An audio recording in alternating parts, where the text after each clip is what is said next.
Ya, shalom saudara-saudaraku yang terkasih. Sekali lagi kita terus bertumbuh dalam kasih karunia dengan mendengar.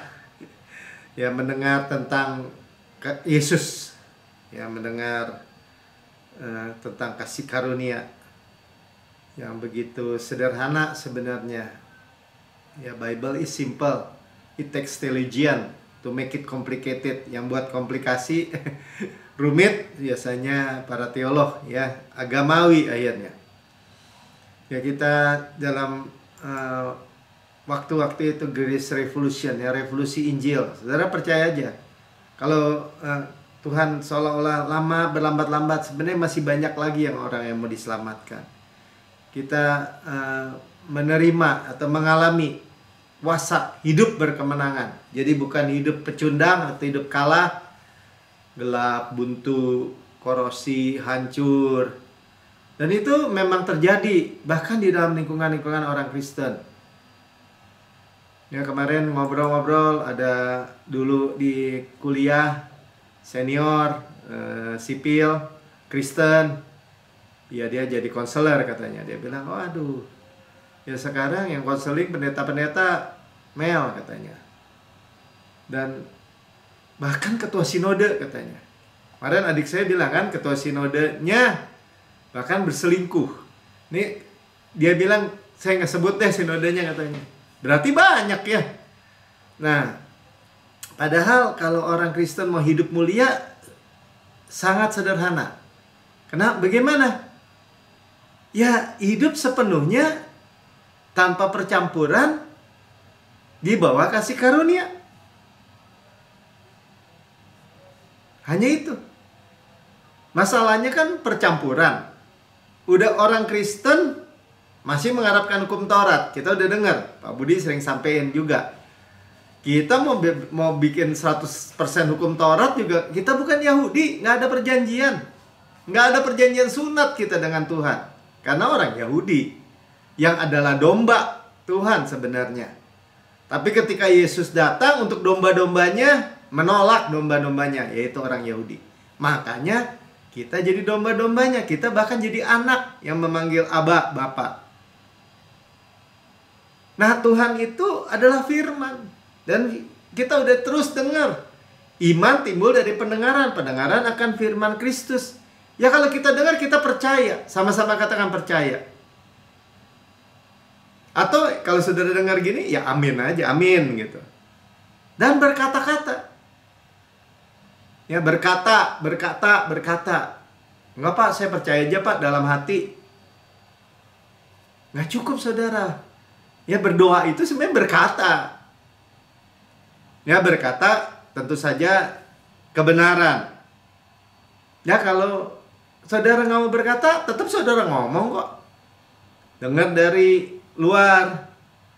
Ya, harus gini, harus gitu. Tambahkan ini, tambahkan itu. Ya, atau motivator, ayo banyak doa, ayo banyak gini. Ya, mereka ada porsinya memang, tapi levelnya kalau manusia pasti terbatas. Ya, dari luar ke dalam nggak bisa, tapi kalau dari dalam keluar, kita ditransformasi, diubah. Dan yang minggu lalu kita udah dengar ya, kalau kita dapat anak, sama-sama kan, kalau kita dapat anak, Yesus, kita dapat semua. Ya, hanya dengarkan anak. Jangan dicampur. Kita dapat semua, berarti kita seperti hari Minggu kita dengar, kita tinggal di dalam heavenly places. Ruang surgawi. Ruang atas itu. Ya, adalah gambaran bersama Yesus, duduk bersama Yesus, menerima semua. Nah, namun memang kita dengar ya bahwa bagian 2 dari bab 11 ini bicara tentang manusia ini, daging ini suka dengar gitu suara-suara yang lain. Itu masalahnya. Kenapa? Masalahnya mungkin orang bertanya, itu orang percaya kasih karunia juga, buktinya begini, begitu. Pertama, mungkin dia dengar, dia terima, tapi nggak ada akarnya, tipis saja. Nggak memperkatakan, saudara. Misalnya. Atau dia dengar yang lain, dia dengar yang lain. Dia campur-campur. Akhirnya nilai setitik rusak susu sebelanga.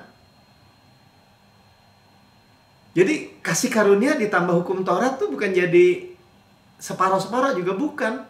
Jadi hukum Taurat, karena gratis ditambah bayar, biarpun sedikit ya jadi bayar.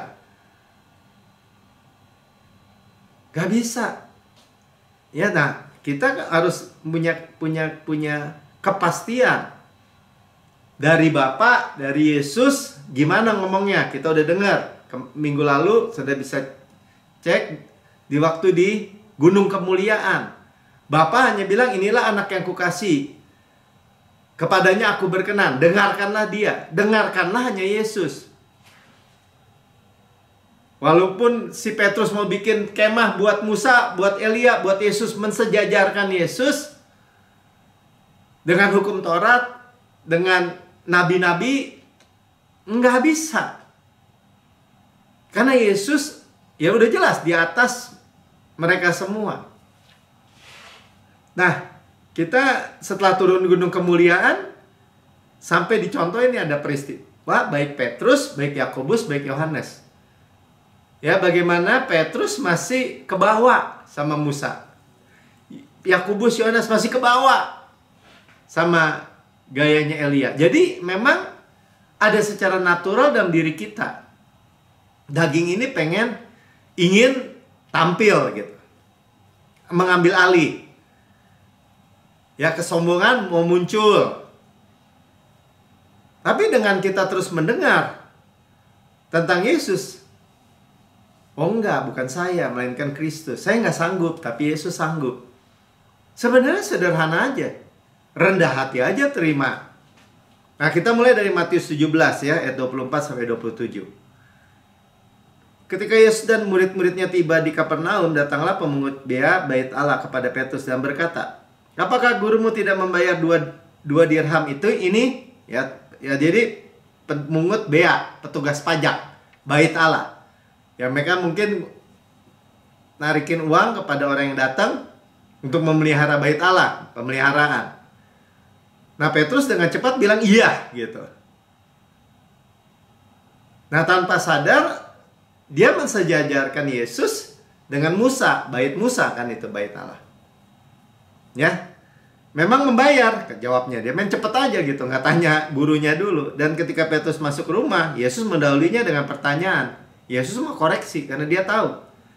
Dan apakah pendapatmu Simon, dari siapakah raja-raja dunia ini memungut bea dan pajak? Dari rakyatnya atau dari orang asing? Ini menurut orang Israel, ya. Jawab Petrus, ya dari orang asing. Maka kata Yesus kepadanya, jadi bebaslah rakyatnya. Tapi supaya jangan kita menjadi batu sandungan bagi mereka, pergilah memancing ke danau, dan ikan pertama yang kau pancing, tangkaplah, dan bukalah mulutnya, maka engkau akan menemukan mata uang 4 dirham di dalamnya. Jadi 2 dirham seorang kan. Ambillah itu dan bayarkanlah kepada mereka, bagiku dan bagimu. Yesus anak Allah, lebih besar dari bait suci. Dia nggak bayar, orang dia punya. Ya, tapi Petrus bawa Yesus selevel Musa. Sekali lagi, ya, dia memandang Musa. Dia tapi Yesus menunjukkan ya keberadaannya sebagai pencipta, ya, kebenarannya sebagai pencipta. Dia panggil kekayaan dari danau itu, pancing ikan kan, sebagai pencipta. Itu luar biasanya. Ya bayar deh. Tapi secara tidak langsung bagi kita, dengan peristiwa ini kita belajar. Yesus itu punya langit, segala langit, bumi dengan segala isinya. Jadi sebenarnya mengajarkan kepada Petrus, jangan mensejajarkan Yesus itu dengan bait Allah atau Musa, bait Musa. Nah, Yesus itu pakai cara halus sebenarnya, emang luar biasa ya. Yesus itu indah dari segala sisi. Depan, belakang, kiri, kanan, luar, dalam. Kita memandang dia. Waktu dia kuat, dia tidak sombong. Tetap, ya udah supaya jangan jadi batu sandungan, bayar nih, mancing tuh. Tuhan mau tunjukin bagaimana dari begitu banyak ikan yang dipancing sama Petrus karena dia nelayan. Spesial-spesial di mulutnya ada 4 dirham. Pas lagi. Kan jadi kalau secara statistik mustahil semua gitu. Kenapa mesti ikan itu? Kenapa ikan itu ngambil duit dari mana? Nggak tahu. Mungkin ada orang di perahu duitnya jatuh. Banyak cuman yang dimakan 4. Kenapa dia makan uang? Selalu banyak ketidakmungkinan, kemustahilan. Tapi Tuhan buat, menunjukkan. Waktu dia kuat, dia tidak sombong. Waktu dia lembut, dia tidak lemah. Ini benar-benar superhero buat kita. Dia raja segala raja, Tuhan segala Tuhan, penguasa langit dan bumi. Sekaligus hamba yang melayani kita. Luar biasa ya. Raja segala raja, Tuhan segala Tuhan yang melayani kita. Gembala yang agung, gembala yang baik. Sekaligus menjadi anak domba yang disembelih buat kita. Yang mensuplai kita, yang menyediakan, yang menyediakan, yang provide buat kita. Pemelihara kita, pelindung kita. Sekaligus roti hidup buat kita, kita makan. Jadi kita melihat sebenarnya keagungan Tuhan luar biasa. Salah aja Tuhan pakai supaya kita bisa belajar. Hanya dengarkan Yesus. Ya bagaimana suara penghakiman? Ya tapi Pak, orang salah kan harus dihakimi, harus dihukum. Supaya saudara dan saya itu semakin paham dan semakin menerima gitu. Gak ada penghukuman, gak ada penghakiman. Siapa dalam Kristus? Ada apa penghakiman? Yesus membela kita, kita dalam Yesus gak bisa dihakimi lagi kita. Gak bisa dihukum lagi. Darahnya sudah menghapus dosa kita. Kita sudah ditebus. Diperhitungkan sama dosa kita, betul. Nggak ada yang tersisa, nggak ada. Dan semuanya dibayar. Kalau Yesus nggak bangkit, maksudnya kalau Yesus nggak bangkit, berarti dosa kita masih ada. Tapi Yesus bangkit karena pembenaran kita. Itu hal-hal yang begitu jelas buat kita. Nah, tapi Yakobus Yohanes setelah turun dari gunung kemuliaan, marah kepada orang Samaria. Di dalam Lukas 9, kalau saya boleh baca ya. Karena orang Samaria itu menolak Yesus. Kemudian tiba-tiba mereka memandang Elia. Oh, Nabi Elia kan nurunin api dari langit. Bakar tuh orang-orang yang nantangin dia. Ini nantangin Yesus lagi. Nah, saya baca ujungnya aja ya. Lukas 9 ayat 54. Ketika dua muridnya yaitu Yakobus dan Yohanes. Tadi Petrus, si batu ini, Petra batu, Yakobus ya, batu digantikan sama Yohanes, Yohanan, kasih karunia. Itu Tuhan pakai 3 orang inner circle-nya, lingkaran yang paling dekatnya aja menggambarkan itu. 2 loh batu, hukum Taurat telah digantikan dengan kasih karunia. Yohanan itu, Yohanes itu, Yohanan itu bahasa Ibraninya kasih karunia, hesed. Hana, hesed. Ya, dan dibilang gini, melihat itu mereka berkata, Tuhan, apakah engkau mau supaya kami menyuruh api turun dari langit untuk membinasakan mereka? Ya, kalau dalam bahasa Inggrisnya seperti Elia turun kan? Atau Mika bisa keluarin nggak bahasa King James-nya? New King James saja, coba lihat. Supaya jelas, kelihatannya ini kurang di bahasa Indonesianya, saya baca dulu ya. Kan tapi ia berpaling menegur mereka, lalu mereka pergi ke desa lain. Ada kurang lengkap. Ya, coba bahasa New King James ya, kalau bisa dibuka. Dan mereka disebut when disciple James and John, Yakobus dan Yohanes, melihat ini mereka berkata, Lord, Do you want us to command fire to come down? Api untuk turun from heaven, dari surga, untuk membakar mereka? Seperti itu ya, just Elijah did. Seperti yang dilakukan Elia. Ayat 55-nya. Ya, bahasa Indonesia bilang Tuhan menegur, berpaling menegur mereka. Tapi tegurannya apa? He turned and rebuke tuh. Menegur, di rebuke. Di rebuke tuh ditengking gitu. Dan berkata, you do not know. Kau tidak tahu what manner of spirit you are of. Roh macam apa kamu ini? Jadi kalau orang tanya, kenapa nggak menghukum? Itu Tuhan aja bilang, roh macam apa? Padahal kan roh Elia kan yang turunkan api. Makanya di perjanjian baru Tuhan mengajarkan kasih karunia murni.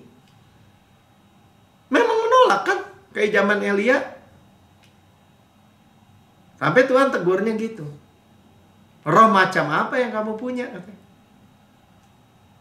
Ayat 56. For the son of man, anak manusia, Yesus, did not come to destroy. Itu tidak datang untuk membinasakan hidup manusia, tuh man's life, but to save them. Untuk menyelamatkan. Nah, kita sudah mendengar sendiri dari Bapa, dari Yesus, bagaimana murid-murid masih salah mensejajarkan Yesus dengan Musa, hukum Taurat, dengan bait Allah, ya, melakukan Yesus itu seolah-olah Elia, nurunkan api dari surga, menghukum. Sampai hari-hari ini saya masih dengar kalau ada teman-teman yang dulu sama-sama melayani, bahkan bicara penghukuman, bicara nanti Tuhan menghukum, bisa dimasukin tribulasi, menghukum seperti kitab Wahyu. Ini hari-hari ini masih ada antikris, ini itu, musuhin teknologi. Pastor bilang, kalau musuhin teknologi yang diambil nanti sama iblis. Iblis yang pakai. Dari dulu orang gereja jadi kayak apa ya, parno gitu, paranoid. Waktu TV mulai muncul, wah ini one eye katanya, mata satu, sesat. Akhirnya sekarang semua orang pakai TV. Waktu komputer, chips, wah ini 666, antikris, jangan pakai. Semua gereja sekarang pakai. Nanti QR code, inilah itulah. Kripto, semuanya dikaitin, kayaknya iblis itu hebat banget. Ya tapi kan benar Pak, dipakai, betul. Nanti setelah yang menahan antikris itu diangkat, kita diangkat, ya dipakailah. Internet of value itu apa, jaringan seluruh internet seluruh dunia, mata uang satu atau apapun, ya dia pakai. Tapi itu kan membuktikan buat kita memang ini akhir dari akhir zaman. Tapi kalau sekarang ada Roh Kudus, dia mau menindas kita dari zaman dulu, saudara. Dari zaman Adam dan Hawa, waktu Tuhan Bapak bilang nanti keturunan perempuan ini akan menghancurkan kepalamu, dia juga udah denger. Dia berusaha tuh, antikris atau setan atau iblis atau dan pengikut-pengikutnya berusaha membinasakan Mesias. Tapi kan gak berhasil. 2000 tahun lalu Yesus datang dan sampai selesai mengerjakannya. Sekarang udah menang, udah duduk bersama Yesus, namanya Bapak di sebelah kanan Allah Bapak. Ya iblis mau terusin, bagaimana nih anak-anaknya nih, kalau bisa salah paham, salah percaya, mengharapkan kebenaran dari hukum Taurat supaya bisa dia lagi menindas. Begitu nggak selamat Pak. Saya percaya orang lahir baru, percaya Yesus, murni, selamat. Tapi ya rugi besar Ratu. Kalau hidup di bawah standar. Dikutukin, anak-anaknya dikutukin, warganya dikutukin gitu. Penyakit, orang sakit, dia sakit. Orang kena pandemi, dia kena pandemi. Orang miskin, hancur-hancuran hidupnya, dia miskin hancur-hancuran, mati muda, penyakitan. Padahal semua Tuhan sudah tebus. Gimana Pak Melki? Ya dengar yang benar. Ucapkan yang benar, kata-katakan yang benar. Kayak gini aja tuh contoh-contoh. Mentang-mentang dia baru lihat Elia, dia ingatnya Elia. Padahal Tuhan ngomong, inilah anakku yang kukasihi, hanya Yesus. Kepadanya aku berkenan, kata Bapa. Dengarkanlah dia, hanya dengarkan Yesus. Sama-sama katakan, hanya dengarkan Yesus. Yesus yang menggenapi itu hukum Taurat, nabi-nabi. Yesus yang menggenapi sebagai kita, untuk kita.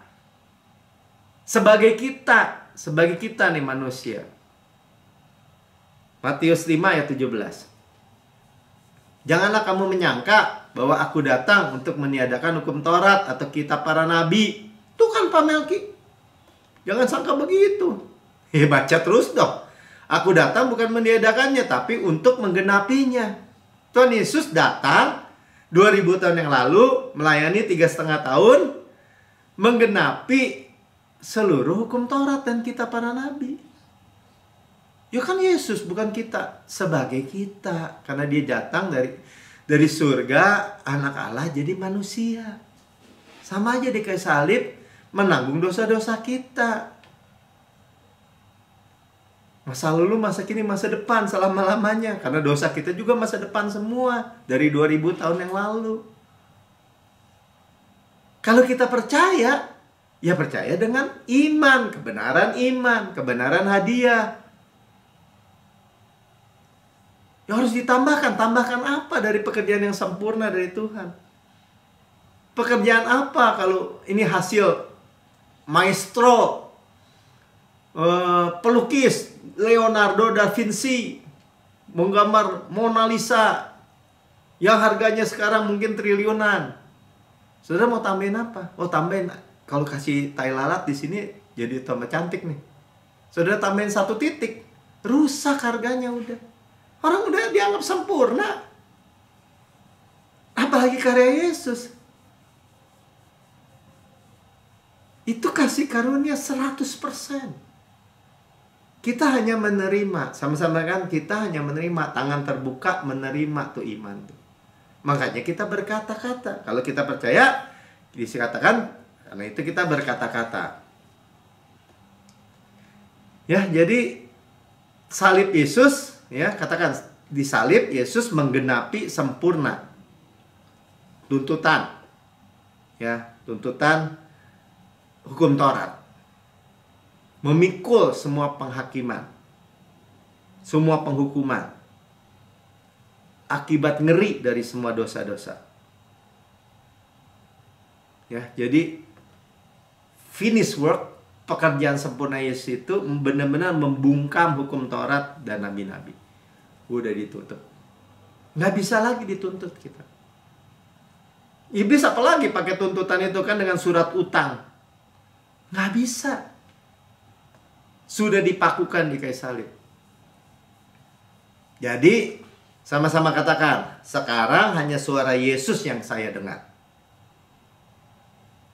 Saudara nggak usah ragu lagi tentang pencampuran. Saudara jangan mau lagi ditipu daya dengan perkataan-perkataan misalnya, ya kerjasama, hukum Taurat itu nunjukin kita salah apa benar, berdosa. Kasih karunia menghapus dosa. Itu istilah-istilah dunia semua itu bagi saya. Orang Tuhan sudah lupa semua dosa-dosa kesalahan kita. Ngapain kita pakai hukum Taurat untuk nginget-ngingetin? Kalau orang nggak tahu kan Pak, salah apa benar. Bahkan orang tahu kebenaran nih, bahwa Bapa baik aja itu dosa tidak berkuasa, saudara. Satu-satunya antidot dosa adalah kasih karunia. Masa sih? Ya jangan pakai masa sih. Itu firman Tuhan. Bapa hanya mau kita mendengar Yesus. Sama-sama kan, Bapa hanya mau kita mendengar Yesus. Firman Kristus. Hanya fokus Yesus, bertumbuh dalam pengenalan akan Yesus atau akan kasih karunia-Nya. Kita dengar, kita perkatakan, kita tuh tumbuh. Amin. Ya, Musa aja gagal. Kita balik-balik supaya kita belajar ya. Musa aja yang dibangga-banggain itu gagal mempresentasikan Tuhan. Nah, kita lihat dalam Bilangan 20 ayat 10 sampai 12. Musa yang membawa hukum Taurat gagal ketika Musa dan Harun telah mengumpulkan jemaat di depan bukit batu. Berkatalah ia kepada mereka, dengarkanlah kepadaku, hai orang-orang durhaka. Apakah kami harus mengeluarkan air bagimu dari bukit batu ini? Ya, orang Israel bersungut-sungut minta air. Musa datang ke Tuhan, bilang kata Tuhan, ngomong tuh, ambil tongkatmu, ngomong sama batu karang. Keluarkan air akan keluar. Musa karena jengkel dia bilang, nih orang-orang durhaka, bahasa marah-marah gitu, mau hukuman. Ya. Dan dibilang saya nih yang ngeluarin gitu kira-kira. Sudah itu Musa mengangkat tangannya lalu memukul bukit batu itu. Dan kita udah sering dengar ceritanya. Karena yang pertama waktu mereka minta air dalam peristiwa yang lain, memang Tuhan bilang suruh pukul. Jadi Yesus itu hanya dipukul 1 kali di kayu salib. Kalau ada hari-hari ini ya bicara penghukum lagi, itu sama aja suruh pukul Yesus 2 kali, 3 kali, 4 kali. Untuk dosa kita. Dengan pelajaran dari Musa, ya, memang keluar tuh. Dan tongkatnya 2 kali jadinya. Udah pukul bukit batu itu 2 kali lagi, saking gemesnya kali. Lalu keluarlah banyak air, sehingga umat dan ternak mereka dapat minum. 12. Tapi Tuhan berfirman kepada Musa dan Harun, karena kamu tidak percaya kepadaku. Jadi saudara, kalau Tuhan bilang ini, saudara, anak-anak Tuhan, karena kita dengar, kita percaya kan? Speak. Nggak usah bersungut-sungut. Nggak usah bilang Yesus harus ngaku-ngaku dosa. Itu sama aja pukul Yesus mau berapa kali. Tidak percaya tuh cuman. Tuhan cuma bilang berkata. Katakan kepada bukit batu itu, berikan air. Tuhan bilang jadi gini, tidak menghormati kekudusanku. Kenapa? 1 kali untuk selama-lamanya penebusan Yesus itu. Pembayaran Yesus itu. Kita bukan hanya terima keselamatan dari karya Yesus itu. Kita hidup oleh karena penebusan itu. Ya. Itulah sebabnya kamu tidak akan membawa jemaah ini masuk ke negeri yang kuberikan kepada mereka. Musa yang bawa orang Israel keluar dari Mesir sampai nggak masuk. Tapi akhirnya dia masukkan, Pak, waktu Gunung Kemuliaan. Iya, itu hanya karena kasih karunia. Tapi kalau mempresentasikan bahwa Tuhan itu masih menghukum, marah-marah, murka, nggak res, saudara. Orang itu sendiri menolak res Tuhan, tempat perhentian Tuhan. Bukan Tuhan nggak kasih, tetap tersedia tuh. Baca aja di Ibrani 4. Tempat perhentian Tuhan tetap tersedia. Tapi jangan orang nggak percaya, dibilang. Percayanya gimana Pak Melki? Satu-satunya jalan ya salib Kristus. Saya kebenaran Allah dalam Kristus. Saya pewaris Kanaan. Semua janji Bapa berkat Abraham itu menjadi milik saya karena saya milik Kristus. Yang percaya katakan amin. Ya, sama Elia juga. Elia berakhir dengan depresi, kekecewaan. Padahal dia baru membantai 450 nabi-nabi Baal. Setelah 3,5 tahun dia ngomong gini kan, hujan nggak turun sebelum saya ngomong. Hujan nggak turun 3,5 tahun. Begitu lama. Sampai kering kerontang. Ya, di Israel. Kemudian dia bantai itu nabi-nabi Baal semua 450. Kemudian Isabel cuma bilang gini, besok kalau si Elia kepalanya masih di badannya, jangan panggil gua lagi. Isabel kira-kira gitu, baru diancam sama Ratu Isabel ini. Takut ya. Apa tuh? 1 Raja-Raja 19 ayat 3-4. Saya baca aja ya. Maka takutlah ia. Perkataan seorang perempuan. Takut Padahal baru kemenangan besar. Poinnya apa, saudara? Ketika kita mengalami Tuhan, ya kita udah gak bisa ditakut-takutin lagi gitu. Gak ada orang yang mengancam kita. Gak bisa. Siapa yang bisa bunuh kita? Gak bisa. Sombong dong Pak Melki. Di dalam Yesus, siapa yang bisa ngambil Zoe kita dalam kita? Siapa yang bisa mengancam kita? Gak ada yang bisa, benar. Sebenarnya kalau saudara berdiri aja kekeh gitu. Kekeh itu apa? Teguh aja gini, berdiri. Gak bisa. Gak bisa diancam, gak bisa. Tetap aja jangan dikasih. Ya. Lalu bangkit dan pergi menyelamatkan nyawanya. Nanti mau bunuh diri. Nanti menyelamatkan nyawanya. Kalau memang mau mati, ya kasih aja kepalanya sama Isabel. Tapi lari. Ya, setelah sampai ke Berseba yang termasuk wilayah Yehuda, ia meninggalkan bujangnya di sana. 4. Tapi ia sendiri masuk ke padang gurun. Sehari perjalanan jauhnya. Lalu duduk di bawah sebuah pohon arar. Kesel dia. Kemudian dia ingin mati, katanya. Cukuplah sekarang itu. Sekarang ya Tuhan, ambillah nyawaku. Ya kenapa lari dari Isabel tadi? Kalau mau mati.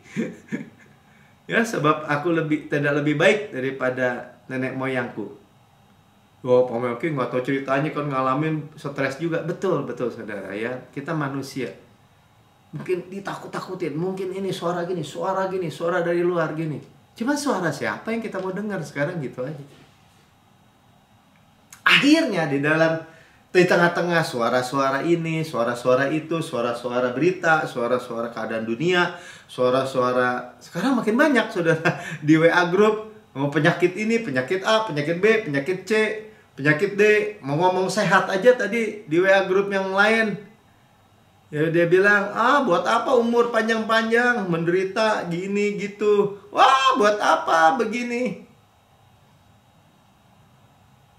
Ya kan, susah. Begitu, begini. Itu suara yang diterima bahkan orang-orang Kristen. Ini bicara WA grup Kristen. Ya dong Pak, kan bener Pak. Ya jangan dibenerin yang kayak gitu. Jangan bicara kematian, bicara kehidupan. Kalau nggak kejadian, gimana kalau nggak kejadian? Itulah makanya.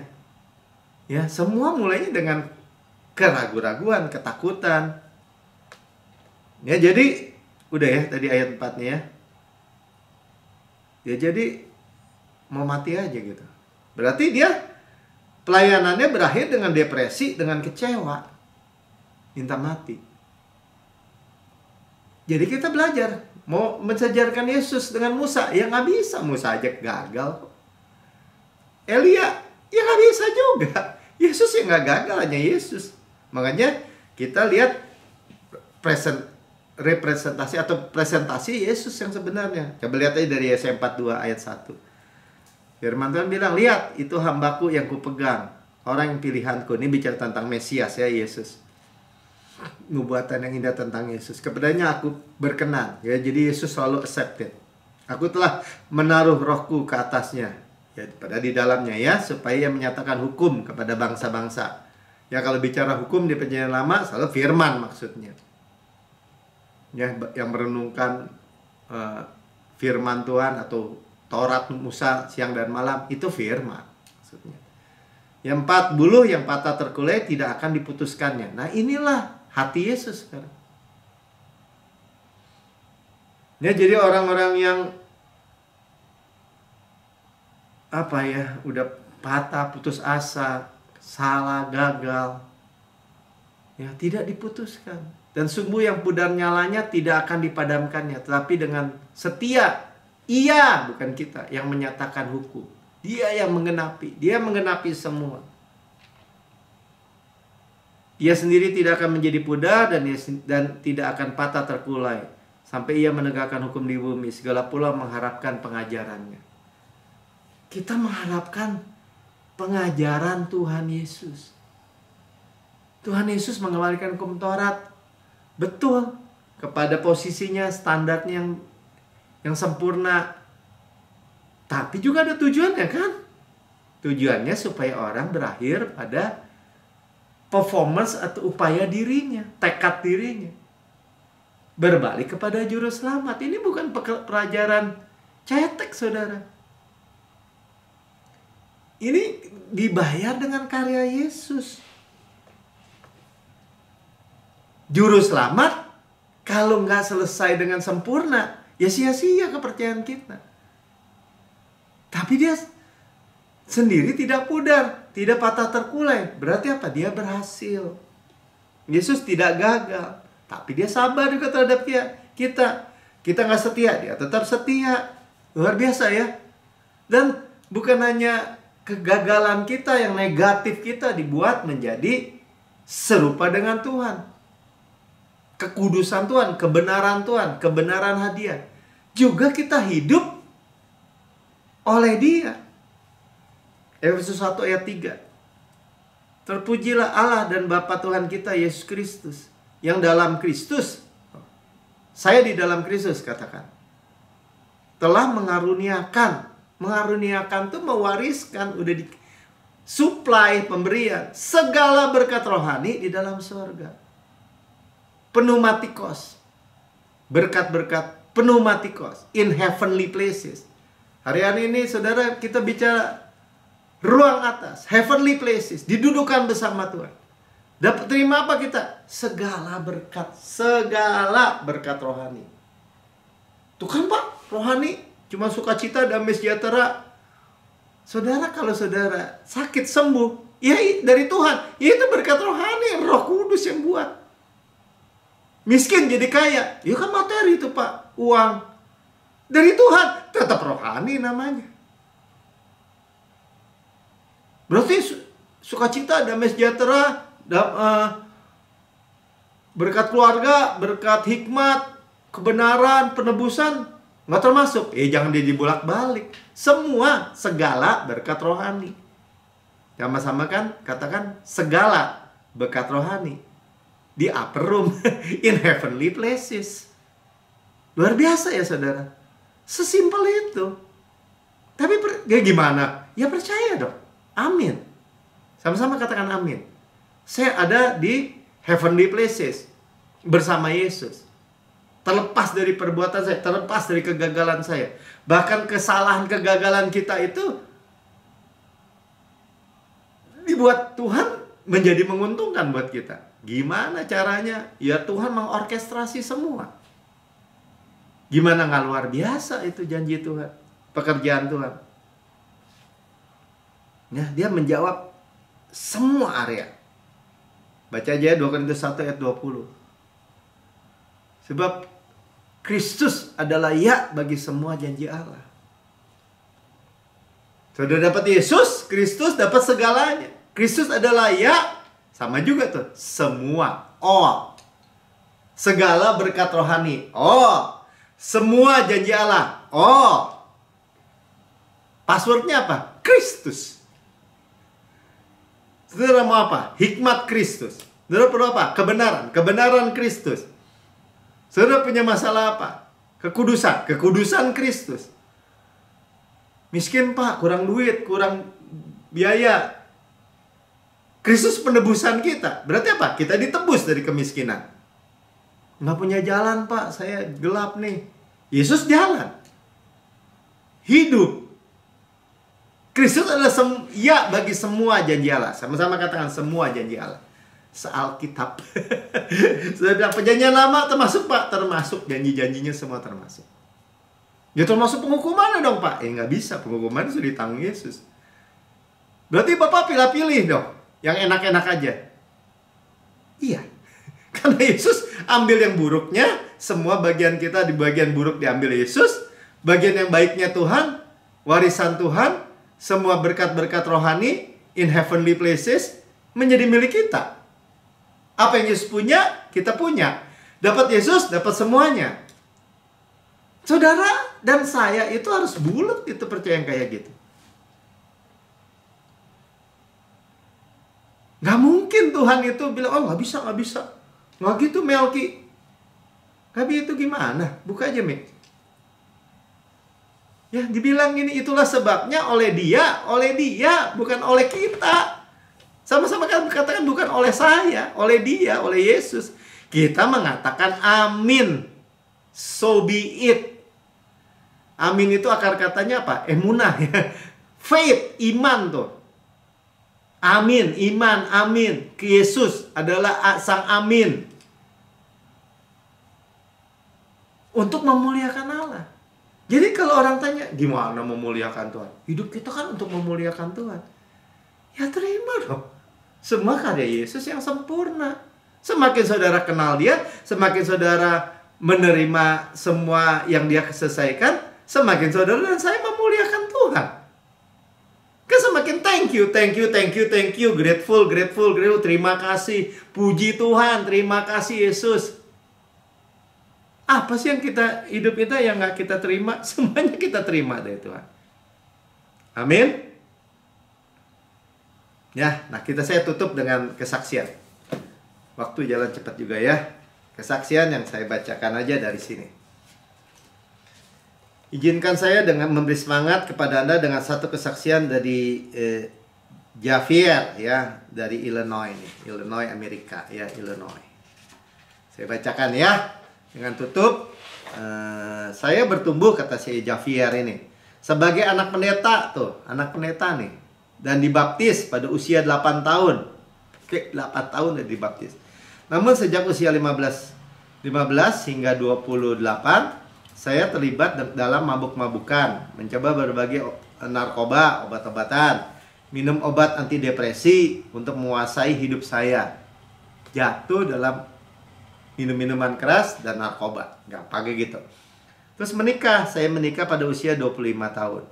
Setelah 3 tahun, istri saya akhirnya berkata kepada saya, 3 tahun, saya tidak tahan lagi dengan pilihan gaya hidupmu, dan membawa bayi perempuan kami yang baru lahir ke rumah ibunya. Dan karena saya menghancurkan diri saya sendiri dan kehidupan orang-orang di sekitar saya, dia menghancurkan dirinya sendiri dengan mabuk, dengan narkoba, dan menghancurkan sekelilingnya, keluarganya. Itulah saat saya berseru minta tolong kepada Tuhan. Ketika dia melihat mengalihkan kepada Tuhan, ya tepat pada saat itu Tuhan jawab ya, tanpa sengaja saya menyalakan televisi, dan sementara mencari saluran televisi, kalau sudah buka YouTube, tanpa sengaja sudah dengar kabar baik ini, ya saya berhenti dan mendengarkan pendeta ini berkata kepada saya bahwa Tuhan mengasihi saya. Tuhan mengasihi saudara. Saya juga mendengar bahwa tidak peduli apa yang sudah saya perbuat, Tuhan sudah mengampuni saya dan tidak pernah berhenti mengasihi saya. Sejak hari itu saya merekam dan menonton siaran Destin to Reign 2 kali sehari. Dia terus mendengar.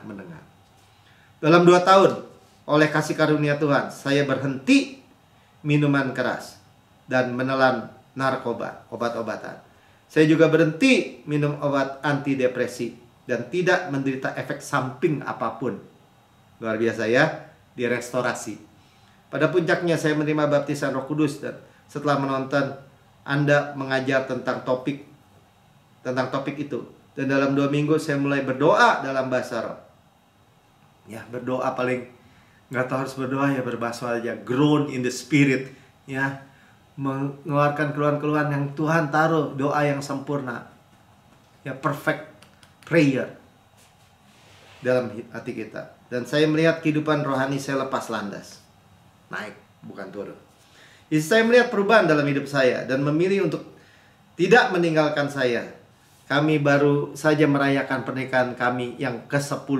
Ini udah dari tadi 3 tahun, udah 7 tahun lagi ya, dalam bulan Juli. Dan sekarang kami memiliki 2 putri yang cantik berusia 7 dan 5 tahun. Akhirnya punya anak. Setelah 5 tahun perenungan, pembelajaran, dan hanya berfokus pada pesan karya Yesus yang sempurna, finish work. Ya, di kayu salib, saya memulai pelayanan yang berdasarkan kasih karunia. Kami mulai memperkenalkan Injil kasih karunia pada Panti Jompo. Dia pelayanan di Panti Jompo sekarang. Dan mulai pelayanan kami sendiri pada hari Sabtu. Saya ingin Anda tahu bahwa mempelajari Injil kasih karunia melalui pelayanan Anda telah mengubah seorang pemabuk yang depresi dan pecandu narkoba menjadi pendeta yang sehat dan penuh kasih, yang membawa pesan tentang kasih karunia kemana saja. Pujian bagi Yesus Kristus, pencipta dan penyempurna iman kita. Seperti yang sampaikan ya, pembaca terkasih, apapun yang Anda mungkin hadapi hari ini, Saya ingin mendorong Anda untuk memperhatikan perkataan Bapa yang diucapkan di bukit perubahan rupa, ya, di bukit kemuliaan, gunung kemuliaan. Inilah anakku yang kupilih, dengarkanlah dia. Ya, tidak ada lagi menuntut Anda. Kristus sudah datang, ia sudah menggenapi semua perintah hukum dan semua yang diucapkan pada nabi. Kasih karunia telah datang, dengarkanlah dia. Jadi saudara, kita makin diteguhkan hanya mendengarkan Yesus, perubahan, transformasi, ya, restorasi 120%, semua dari Tuhan. Apapun keadaan salah, kalau Tuhan merasa buruk, bayangkan, katakan, Tuhan merestorasi 120%. Baik penyakit, baik keuangan, baik keluarga, baik apapun segala aspek. Saya main pukul rata aja, kenapa? Memang Yesus bayar semua. Berkat-berkat pneumatikos disebutnya. Berkat-berkat rohani, in heavenly places. Semua tersedia. Saya nggak panjang lebarkan, saya mendengarkan di rekaman YouTube. Saya berkata, wow, saya mendengar kabar baik. Tapi saya belum pernah menerima Yesus sebagai Tuhan dan Juru Selamat pribadi saya. Ini waktu saudara. Ikuti saya berdoa. Katakan begini, bersama saya ya, katakan. Tuhan Yesus yang maha mulia, saya menerima Engkau sebagai Tuhan dan Juru Selamat pribadi saya. Dengan mulut saya mengaku, dengan hati saya percaya bahwa Engkau telah mati buat saya, dibangkitkan karena pembenaran saya, naik ke surga, duduk di sebelah kanan Allah Bapa, dan mendudukkan saya bersama-sama dengan Engkau di surga. Surga adalah rumah saya. Saya adalah anak yang paling dikasihi oleh Bapa. Saya hanya mendengarkan Yesus. Saya hanya menerima kabar baik. Saya hidup oleh firman Kristus selama-lamanya. Di dalam nama Tuhan Yesus, amin.